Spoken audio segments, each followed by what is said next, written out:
me, Matt Goddard, and welcome to the Boxing Locker for another technique video. Today, I'm going to take you through a shadow boxing sequence, drill-esque type thing that you can practice to improve your shadow boxing and to work on your fundamental skills, okay? So, first and foremost, establish your boxing position. Once again, I say this every time, I've done a video on this, my favourite boxing position. I'm going to include it in the link below, if I remember. I'm going to include it in the link below in the kind of caption bit, so make sure to check that out if you haven't seen it yet. If you have, you'll know my favourite boxing position. Whatever boxing position suits you, work this drill in that position. So, I establish my stance and I'm in position. Now, first thing we're going to do is we're going to move laterally with the jab for 2 jabs, double jab left. As I get to that point, I'm going to introduce the backhand. So it's a long combination, moving to the side. Jab, jab, cross. Okay? Back in my boxing stance, I go jab, jab, cross. And then I repeat, have a little move around. Jab, jab, cross.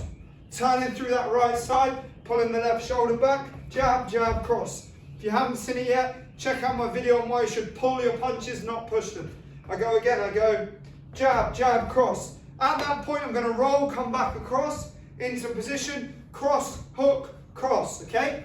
So now we're layering attack and defense, combining them and trying to improve our transition. 1, 2, 3, from this position, roll under, 1, 2, 3. Simple combination, very effective, works in real time. So double jab, cross, jab, cross, roll under, cross, hook, cross. Have a little move around and then repeat. Double jab, cross, roll under, 1, 2, 3. Have a little move around and then repeat. Jab, jab, cross, roll under, 1, 2, 3. Have a little move around and then repeat. Adding to that now, okay, so double jab, cross, roll under, cross, hook, cross. We're going to pull back, catch the jab, jab back, right, with a little step, right? So we go jab, jab, cross, roll, cross, hook, cross, step out, catch and jab. Whether you step or not depends on where you are in the ring. So obviously I'm not demonstrating this in a boxing ring. I've got enough space. Here I can't move back, so I'm not stepping. Here I've got more space, so I'm going to step with that. We don't want to move directly forward. We catch the jab. We don't want to move directly in. You want to travel diagonally ever so slightly. It's not a massive movement, remember. All of these steps we're taking are fractional, they're tiny.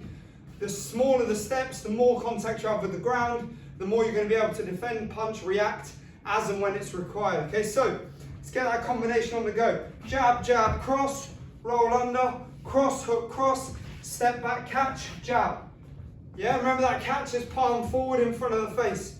We move around, take a couple of steps, we go again. Double jab, cross, roll under, cross, hook, cross, step out, catch, jab. Moving around.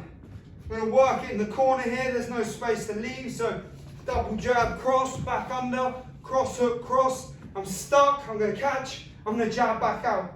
And then I'm going to move to my right and get myself out of that corner, back to the center, double jab, cross, roll under, cross, hook, cross, step out, catch, jab back. One more addition, guys, one more addition to that drill. So after we catch, jab back, we're going to slip and counter, okay? Now this slip and counter is an outside slip to the right. I'm getting myself to the right in response to a jab, okay? So I catch, I jab, the jab comes back at me, I drop from an orthodox position, I drop, and I come over the top of that jab. I don't want to throw this right hand straight, I want to loop it over slightly so I get that raised elbow. It's going to arc over the top of their jab and land, hopefully, effectively over the top, down onto the chin. So, boxing position, jab, jab, cross, roll under, cross, hook, cross, pull out, catch, jab back, drop, over the top. You have an option here, okay? So, what I'm going to introduce now is the fact that you can step in with that counter. So, from this position here, I can come over the top of that front foot. Do you need to do that all the time? Not necessarily. Is it beneficial to be capable of doing that? Yes. If that jab is at full extension and you drop, you're going to find it difficult to get that reach without falling in. So as I slip, I'm going to drive in with a little bit of front foot step, boom, bring my body weight over the top of that. Are you always going to need to do that? No, your opponent might step back in, you're much closer to them, you can just chop over the top.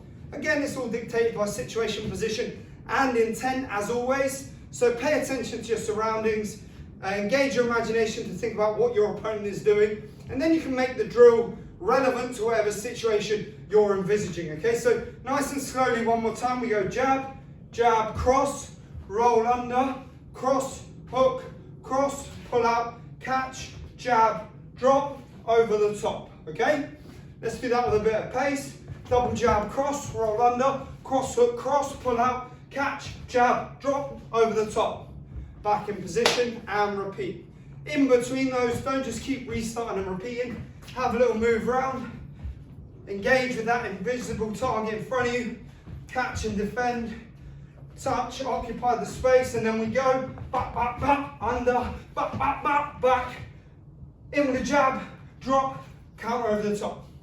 Easy work.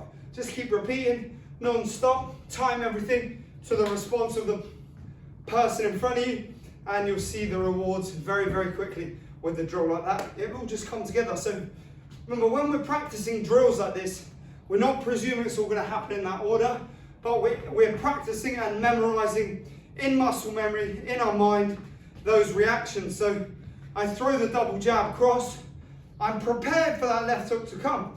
So I roll under it and I counter. I'm making that an automatic response. I'm preparing my body to counter. And then I get out and I re-establish distance, okay? Very important thing, disengage, re-establish distance. My opponent's going to come in with a jab, I'm going to catch. If they don't come in with a jab when I'm actually boxing, I'll just have a little move around and reset. But I'm ready, because I'm used to that. So if they do, I catch and I jab back.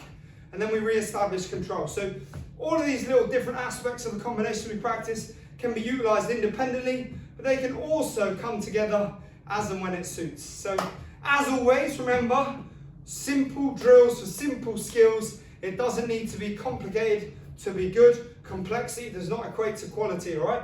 We want quality reps all the time. Slow as smooth and smooth as fast. You don't have to do it too fast. And now, remember, there are other ways to talk about things other than in cliches. Anyway, thank you for tuning in as always, guys. Let me know your thoughts or any questions you have in the comments below. Don't forget to like, subscribe, all that good stuff, and I'll see you for the next video. Thank you once again.